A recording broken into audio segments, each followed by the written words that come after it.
నాకు ఒక ప్రత్యేకమైనటువంటి వ్యక్తితో మాట్లాడాలని ఉంది. Are you sure? I'm very sure. Okay. నేను ఇలా వస్తున్నానంటే చిరంజీవి గారు నన్ను చూస్తున్నారు, కానీ నేను ఇప్పుడు మాట్లాడబోతోంది అల్లు రామలింగయ్య గారి కూతురు అయినటువంటి నాకు చూసి చెప్తున్నారు. అటు చూసి చెప్పండి, నన్ను చూసి చెప్తున్నారు మీరు. అటు చూసి చెప్పండి. ఎస్, చిరంజీవి గారు, you are looking very handsome. Surekha గారు, you are looking very beautiful. మీకు ఉగాది పండుగ శుభాకాంక్షలు. థ్యాంక్ యూ అండి. మీకు కూడా ఉగాది శుభాకాంక్షలు. జనరలీ ఏంటంటే ఈ మధ్యకాలంలో అందరూ సెలబ్రిటీస్ వాళ్ళ ఇళ్లల్లో ఏం జరుగుతుందో తెలుసుకోవాలని చాలా ఉత్సాహంగా ఉందని మీకు తెలిసిందే సోషల్ మీడియా ద్వారా.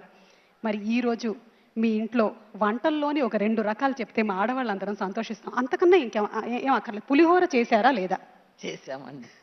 అదేంటి, అదేం ప్రశ్న? గ్యారంటీ చేస్తారు అంటే పండగ అంటేనే పులిహోర అంటావు. ఇప్పుడు మేడం ఇంట్లో ఏమేమి వండారు ఏంటి అనేదే కదా. ఎస్, కాదు సార్ ఏమో మూవీ దాంట్లో సార్ చాలా ఫేమస్ సార్, చిరు లీక్స్ అని చాలా ఫేమస్ గా ఉంటుంది. మీరు సినిమా గురించి ఏమేం చెప్పినా చిరు లీక్స్ కింద బయటకు వస్తుంది. అలా ఇప్పుడు మేడం ఇప్పుడు కిచెన్ లీక్స్ అడుగుతారు. మీరు కిచెన్ లో ఏం చేశారు ఇవాళ వంటలు? మీరు చేసేటువంటి వంటల్లో చిరంజీవి గారికి ఇష్టమైనటువంటి వంట?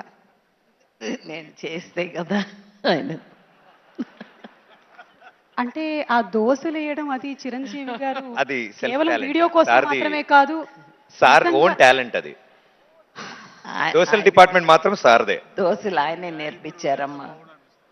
అవును సార్, రాజీవ్ కూడా 2 దోశలు వేస్తే బాగుంటుందని త్వరలోనే మీ దగ్గర. అదేంటి రోజు ఆయనే కదా చేస్తున్నారు? ఊరుకో, నిజం అనుకుంటారు.